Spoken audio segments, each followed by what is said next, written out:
Poinnya adalah Pak Prabowo insya Allah paling siap, juga jenaka mencairkan debat yang terkesan persepsi serius. Saya kira mengenai Mahkamah Konstitusi, aturannya sudah jelas, kita juga bukan anak kecil, rakyat kita juga pandai, rakyat kita lihat, rakyat kita tahu.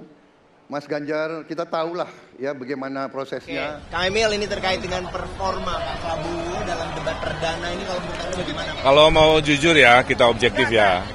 Dari penampilan debat malam ini yang paling jenaka, betul, bikin hiburan, mengurangi tensi ya, karena debat kan persepsinya itu super serius, menegangkan, itu berhasil dicairkan dengan gaya beliau. Kenapa ya? Satu, karena memang sudah pengalaman, sering melakukan hal ini. Kedua, memang beliau menyarankan kepada kita semua untuk melakukan namanya politik riang gembira.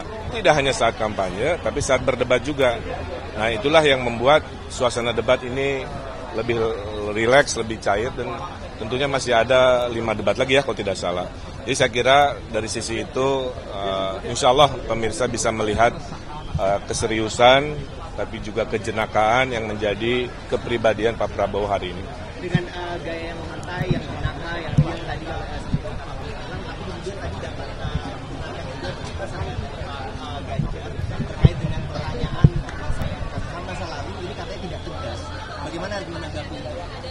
Saya kira gini, visi misi yang tadi diperdebatkan ada 6 ya, itu sudah tercantum di dalam namanya Asta Cita, visi misi 8.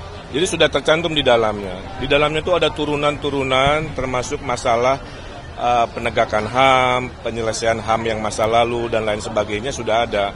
Jadi saya kira kalau dari sisi kesiapan itu sudah termasuk di dalam visi misi.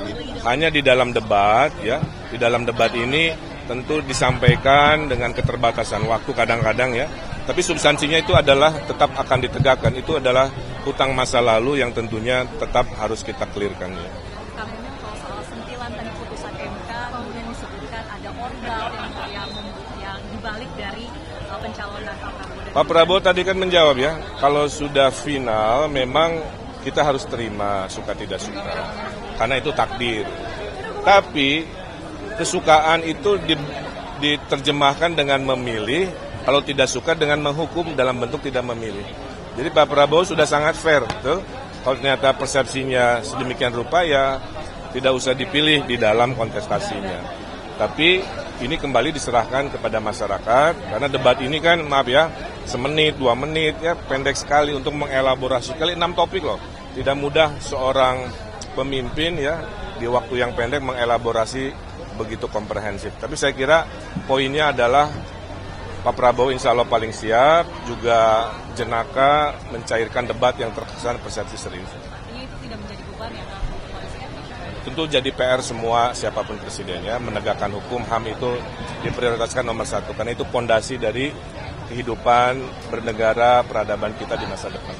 Oke? Selanjutnya apakah yakin kalau Pak Prabowo bakal tetap ceria tapi juga tidak Kalau dari statistik ya, yang mengubah pilihan setelah debat nggak terlalu banyak. Yang suka tetap suka, yang tidak suka juga tetap bisa. Jadi ada perubahannya hanya sedikit saja. Makanya saya bilang jangan terlalu serius, ada kegembiraan, ada kejenakaan, biar rakyat itu ada hiburan juga. Tapi dalam keseriusan, kira-kira begitu. Dan Pak Prabowo kan udah berapa kali Mbak, jadi insya Allah di debat-debat berikut lebih ceria, lebih jenaka, tapi substansi tetap sesuai mengena harapan masyarakat Indonesia. Oke, terima kasih hatur nuhun. Nuhun Kang.